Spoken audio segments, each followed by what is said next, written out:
È un illimity talk, illimity, banca illimity, che da tempo realizza questi talk, quindi dei dialoghi tra il management, tra Corrado Passera in particolare, il CEO della banca e fondatore, e personalità nel mondo della cultura, intellettuali, dell'economia, eccetera. Quindi introduco subito Barbara Carfagna che condurrà questo dibattito tra Corrado Passera e Laurence Lubiana, che è il CEO of the European Climate Foundation. Quindi vi lascio a loro e ricordo che siete con tempi televisivi perché siamo in streaming dall'inizio alla fine. Prego.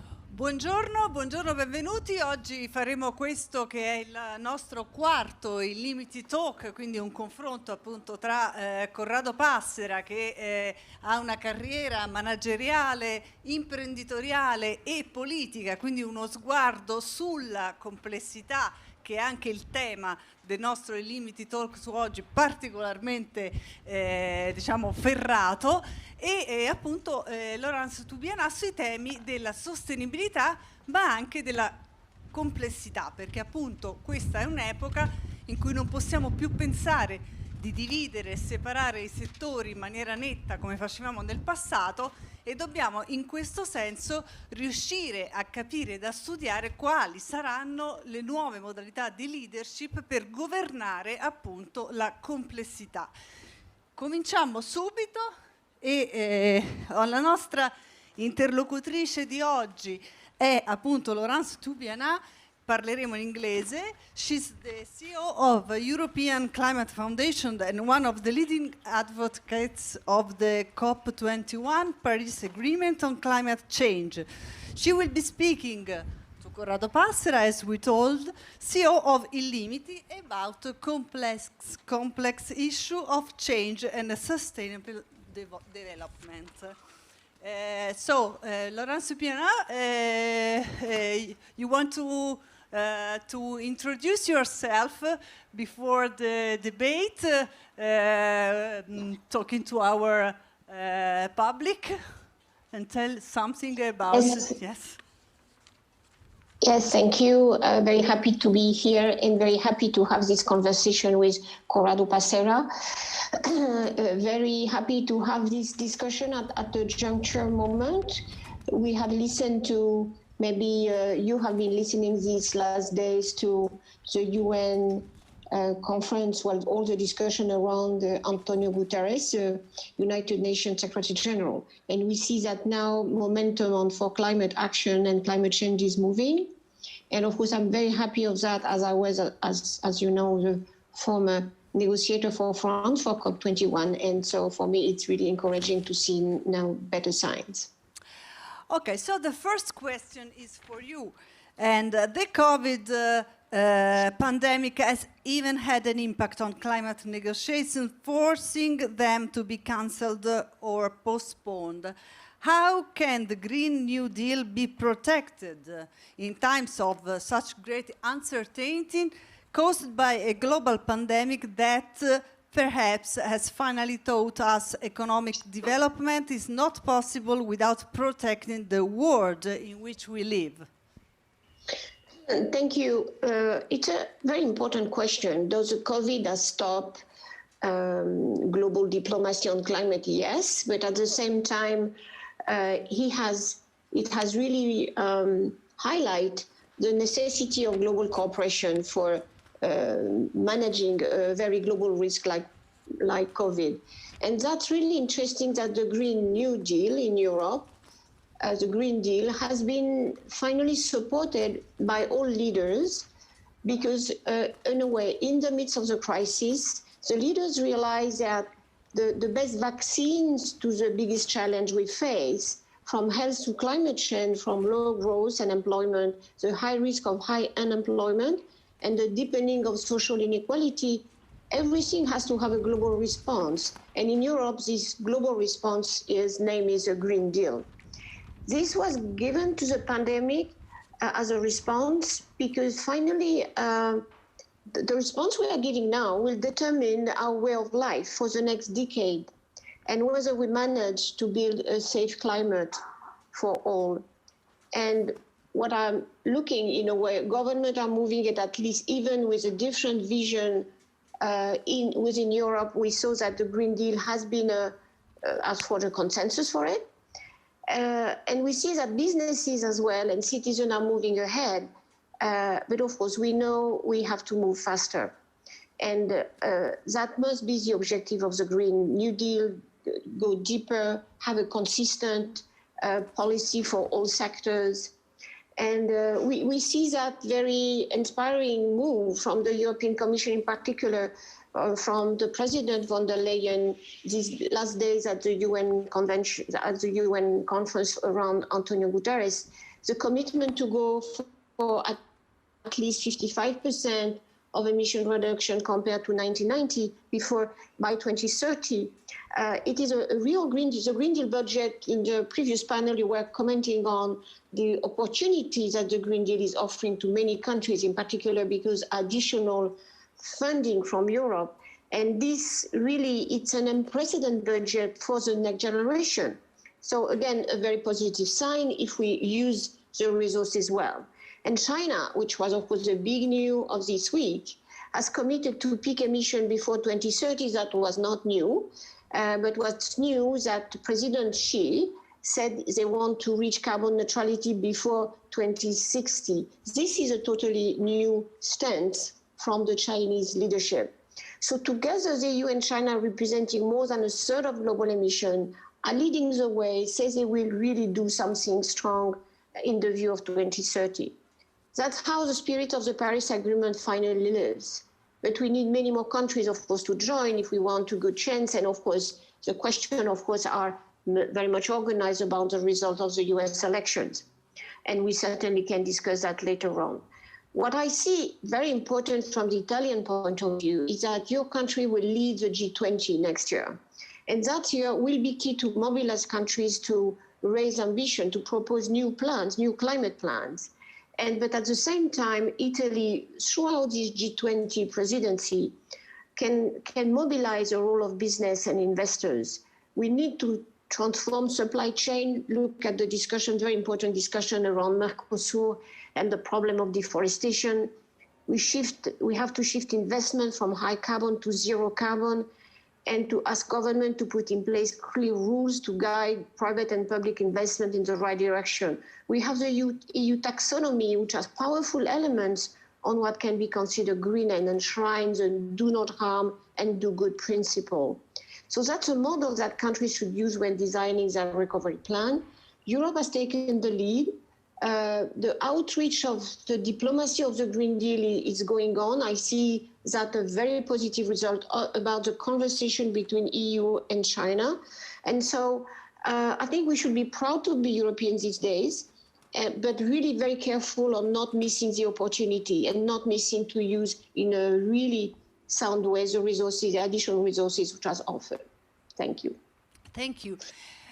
So, Mr. Passera, we heard about G20 and the way and the importance of be coordinating in leading this complex society in a moment like this one.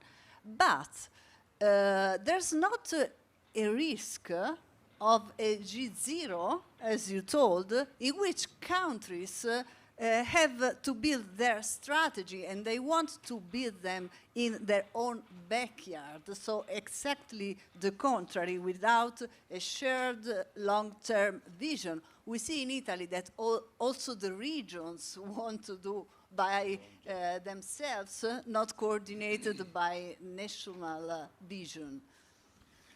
Let me first thank Florence for joining us. It's a great honor to have her in this illimity talk in such an important event.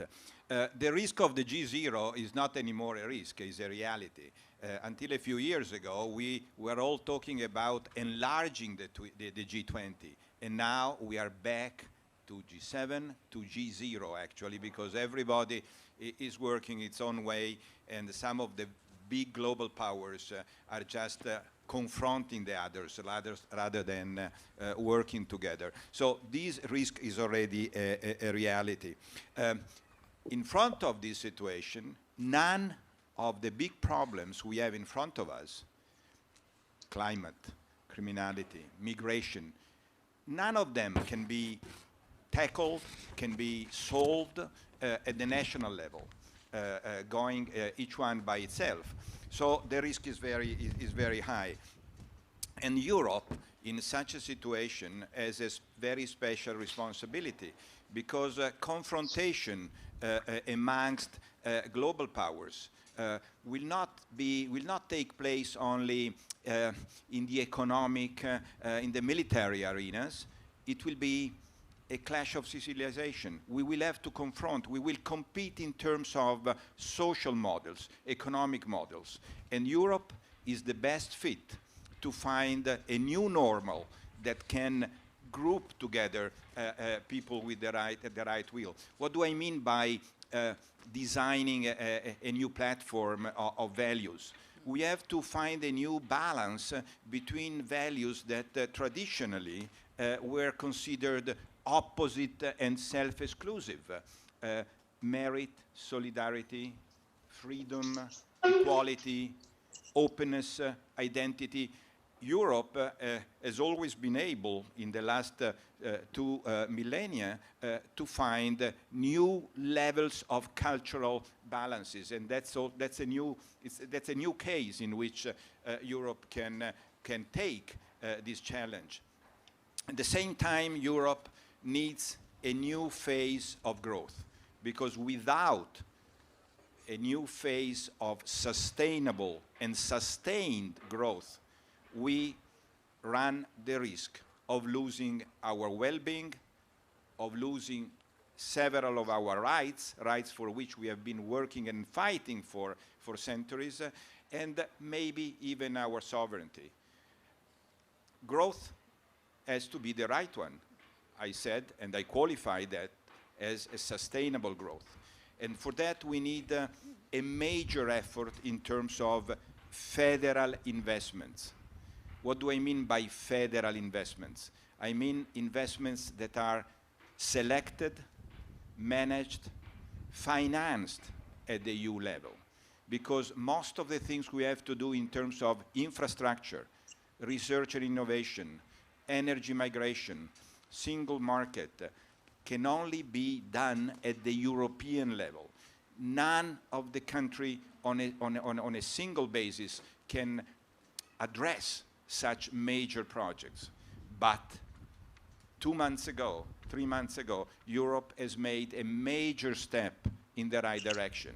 We invented, if I can use this word, Eurobonds. We made them a real thing. So we have the mechanism to finance federal efforts, federal investments. And that's something that probably we are underestimating in terms of importance. We have opened a new door, and also for what we are discussing today, the climate problems and the energy migration, we have now the instrument to go much faster than in the past. Thank you. And Mr. Lubiana, according to what we heard from Corrado Passera, how can we reconcile the different priorities from country to country? What role should governments play, particularly on aspects of climate change, of course, and this often requires choices that are unpopular with medium long-term effects rather than the short-term consequences that fit well with electoral processes? Well, first, let me tell that I totally agree with Corrado on this particular moment where the world is so fragmented and where this question of the cultural investment in new values to try to find new objective, new consensus is stronger than ever. And we are back in a way to times where values are not a very strong feature from the international relation, but mostly a demonstration of power, whether it is in economic terms or in military terms.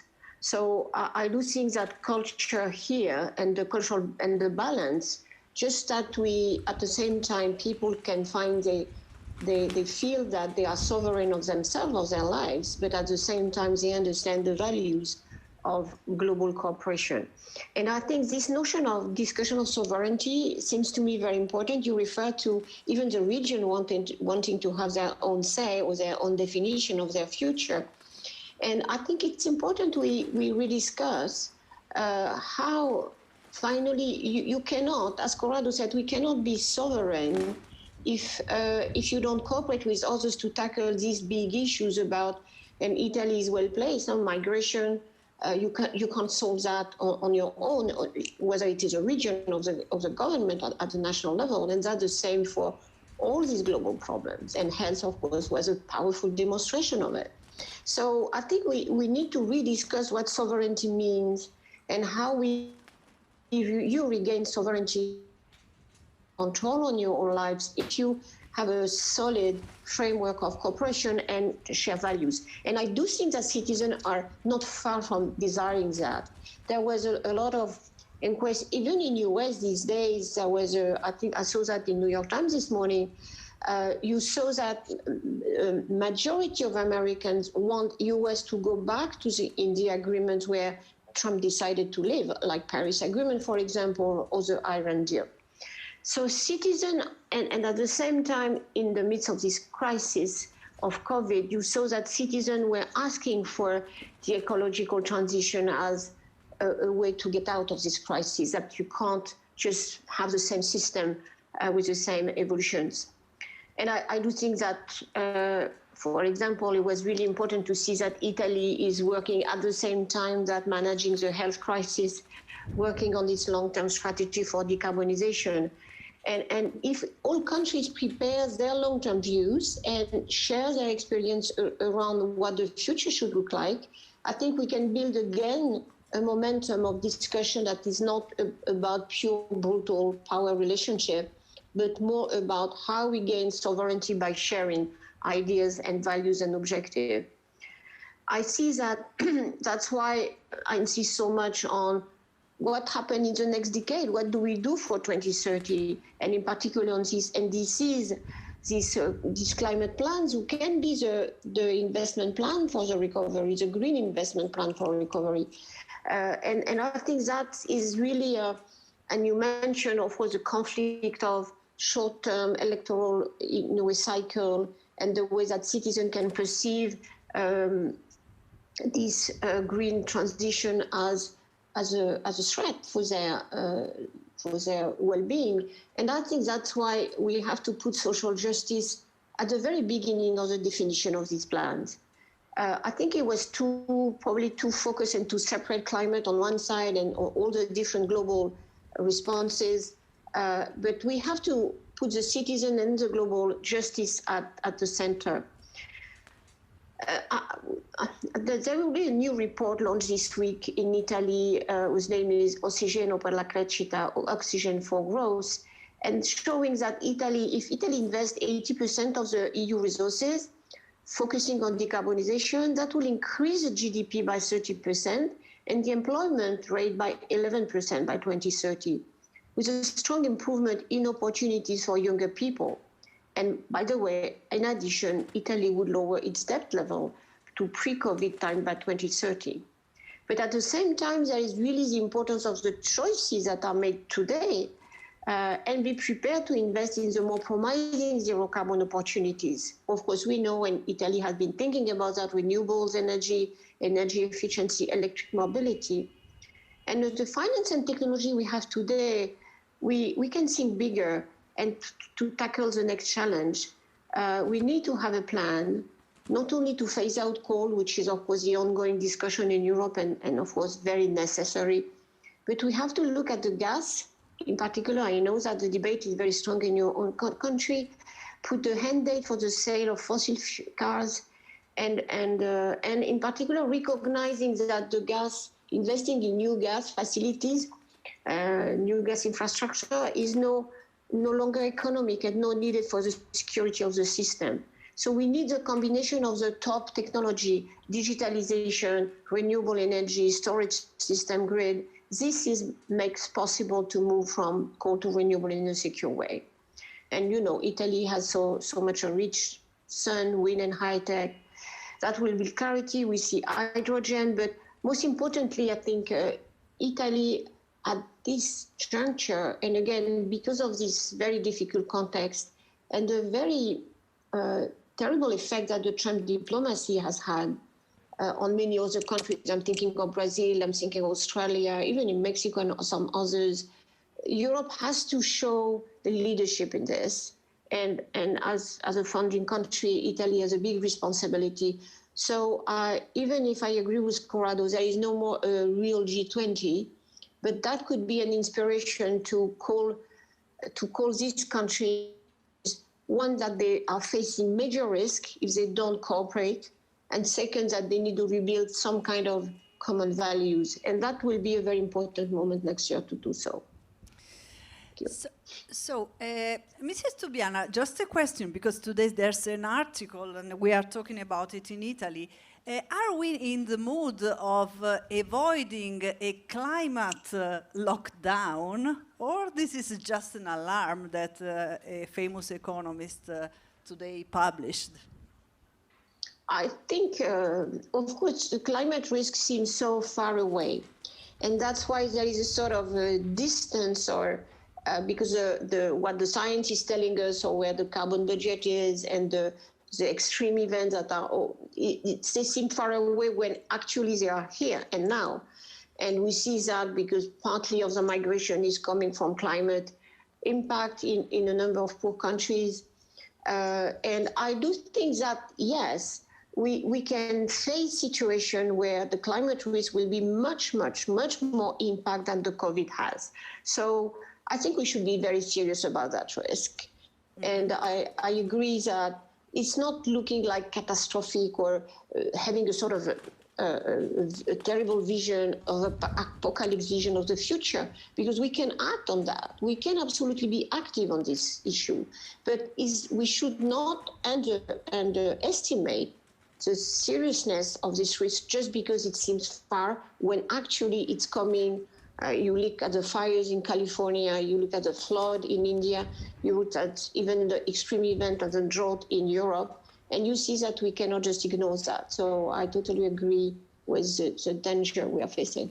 Mm-hmm. So, Mr. Passera, is Italy ready to face this challenge of sustainable development issues, and we can take advantage of this unique opportunity, turning it into a chance to create a new green economy, or we don't have the right leadership to do it? Florence, you must know that we envy you very much because you are comfortable in your home while we are in a sort of tornado and winter is suddenly back in Milano. But getting back to the question, is Italy ready? The answer is we must be ready, because we have in front of us a spectacular opportunity that no government, no parliament has ever had on the table in the last decades. We have more or less 300 billion available to redesign our future, something that never happened in the past. And we have to be capable to use them. As Laurence was saying, we need a plan, because the worst mistake we could do is to just make a shopping list of hundreds of little projects without an overall vision for the future of the country. Obviously, we must subdivide the interventions in short-term and medium-term interventions, and we can afford it because the amounts, the sum of the money we have available is such that we can really work both on emergency short-term projects and on medium-term ones. It has to be a plan. Everything has to be connected. And if we want to avoid the very serious crisis we have around the corner if we don't do the right things, we have to take into consideration at the same time growth. We have to take into consideration the very heavy social malaise that has been accumulated in the last decades, not only years, and the technology developments that we can take advantage of. In my opinion, there are three main priorities short term and four main reforms we have to work on. The three main instruments we can use to foster a new phase of growth are the energy of the virtuous companies, because at the end, employment comes from companies. And what can we do to use the energy that can come from the good business? We have to reward, from a tax point of view, companies that hires people, that invest in innovation, that reinforce, strengthen their equity, that aggregate different companies, because these are the four things we need to have sustainable and sustained growth in our country, also in Europe, but certainly in our country.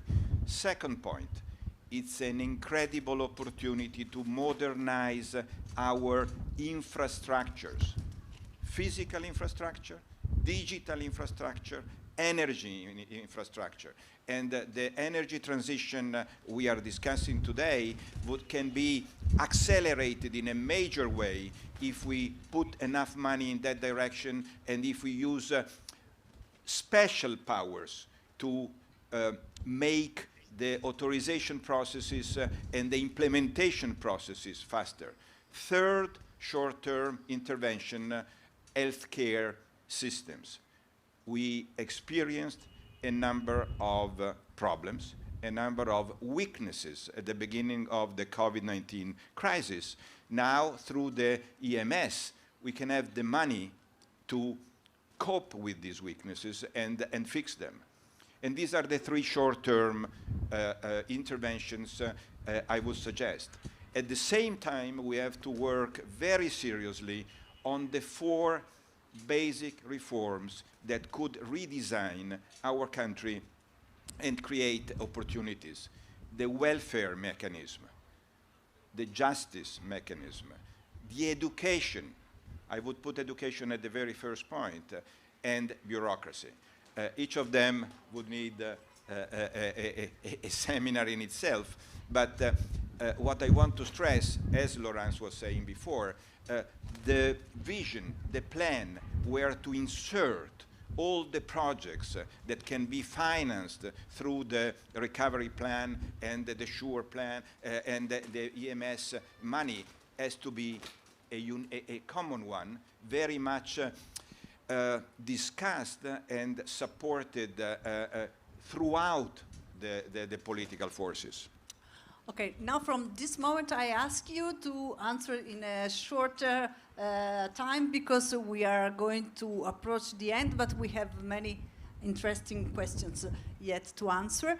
Mrs. Lubiana, according to what we heard until now, I want to remind that Denmark named an ambassador with big tech companies, and Microsoft named his representative ambassador some way in UN. So, can companies really bring the drive needed to cause change, and will Blu, as we are in a Green and Blu Festival, that is, of course, green is about environment and climate and sustainability, and Blu is digital. Will Blu pay the green?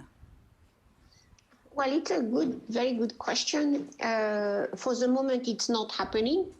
And it will be really good to think the two with the same vision and in a way the same and a connection. For the moment, as we know, the digital economy is one of the sectors who is now increasing its impact in terms of environment, in particular because of the energy consumption and the rare earths, etc. So it will be very essential to have the two combined too. I see, by the way, the high-tech, the companies like Amazon or Google or others that are beginning to be very concerned about their footprint and wants to be, which is a case for Google, 100% really fed by renewable energy. So you see that discussion. At the same time, we see that this transition on ecology, and not to be too long, will require a transition, a professional transition, and new jobs, and certainly an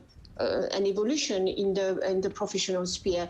How the future of work, the digital impact on the organization work would work, we have to think the two at the same time. And it's very good you do the green and blue, because if not, we can have a transformation of work because of the digitalization, and at the same time, a lot of the impact, because climate policy would require a number of change in the workforce and the skills, etc. So it's very central not to miss that opportunity.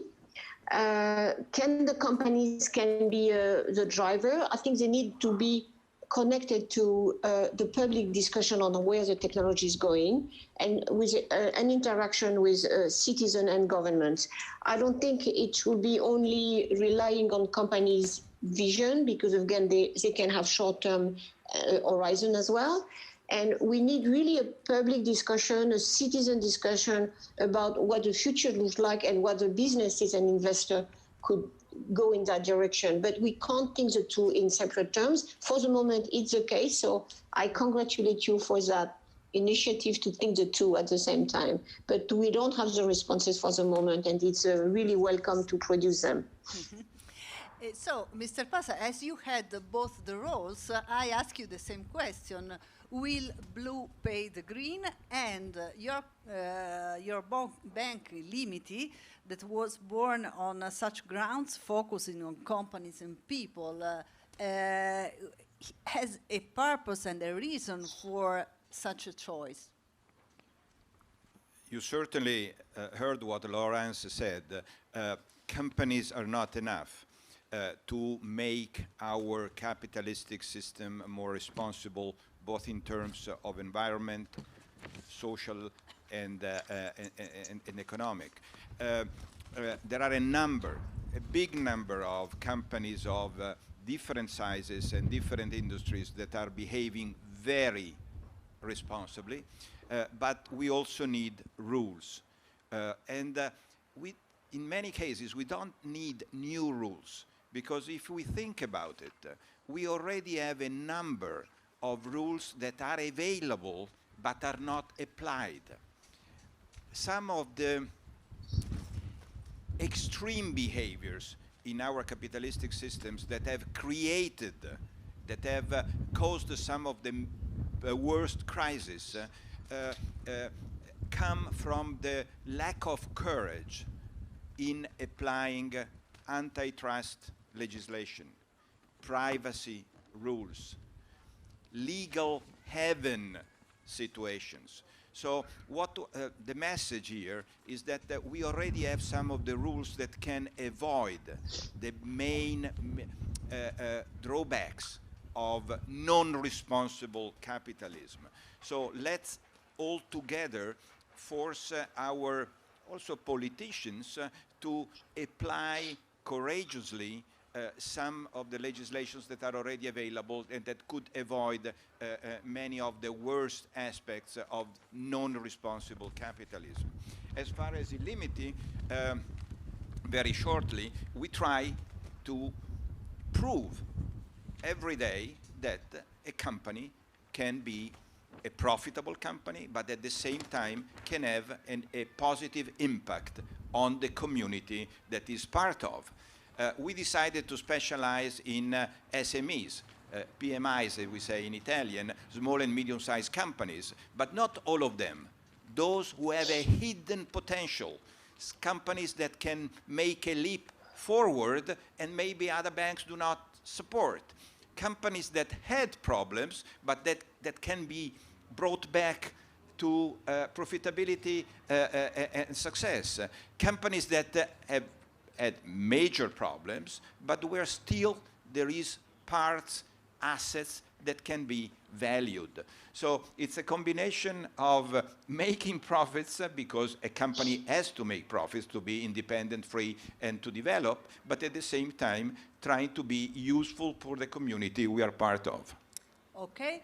We only have 2 minutes, then we have to leave the stage to the next panel. So just other 2 rapid questions. Mrs. Lubiana, why do you think a Green Party has never managed to do well in Italy, perhaps even in the form of grassroots activism, as seen recently in other countries, like Germany, Ireland, and France? You know, the future of green parties have been quite uneven in the different countries, even looking at my own country. So that's interesting that I see now the Parti Democratico taking the ecological transition as a flagship program. So maybe that's the solution. I have, of course, no particular competence. I do think that what is as important as having a green party is having a very vivid citizen organization that are really that have an agency to really plea for environment. Because again, as I don't see government could do that on their own, and they need to have constituency behind them. So I don't know, of course, what the solution. I saw you had at one point in time a Green Party which was very active, in particular very active at European level as well, and has brought a number of things. But I do think that finally I see that Italian citizens are very much in favor of climate and ecological transition. And they are the first ones who are in Europe that are really thinking that the Green Deal is important. So anyway, I think the ecology can be brought by many, many parties with different political views and sensitivities. So I don't think that it's not because you don't have a Green Party strong now that you don't have a project on ecological transition in Italy. At least I hope so. Thank you. And last question, what is the role of citizens and of new generations? We have seen huge movements before COVID on climate change and sustainability, and how important is collective mobilization and awareness? I get back to what Laurence was saying before. Italy is not the only country where there is not a green movement that was able to become a major party. And certainly, as she was saying, it's not because there is no this sensibility, this awareness of the importance of climate problems. Probably what would create the conditions for a green movement to become a strong party is the lack, for the time being at least, of an holistic view of sustainability, because environmental sustainability, especially if it is too ideologically extreme, is not enough to put together an enough strong party. If sustainability is understood and presented as economic, social, environmental sustainability, and that becomes a view of the community we want to create, much more balanced, much more open to innovation, much more open to diversity, then there would be a trigger for creating a strong movement with sustainability as a flag. That will need leadership, and the kind of leadership we need in today's situation is a very different leadership from other periods of the history. We need people with vision, people with courage, because the resistance to change is very strong. People that love diversity, innovation, creativity, people that accept a certain level of errors, and people that like to create other leaders. But that would bring us to another discussion, and we do not have the time today. Thank you very much for how you manage this discussion. Thank you very much, Mrs. Lubiana. I hope to meet you in person and have an interview in person. That is always different. Also, this is a good way to communicate in this period. And thank you again to Mr. Corrado Passera. And we will meet again for other illimity talks with his experience that is not so common in private and public, that could help community to build a new sustainable and right leadership. Thank you very much. Thank you. Bye-bye. Bye-bye.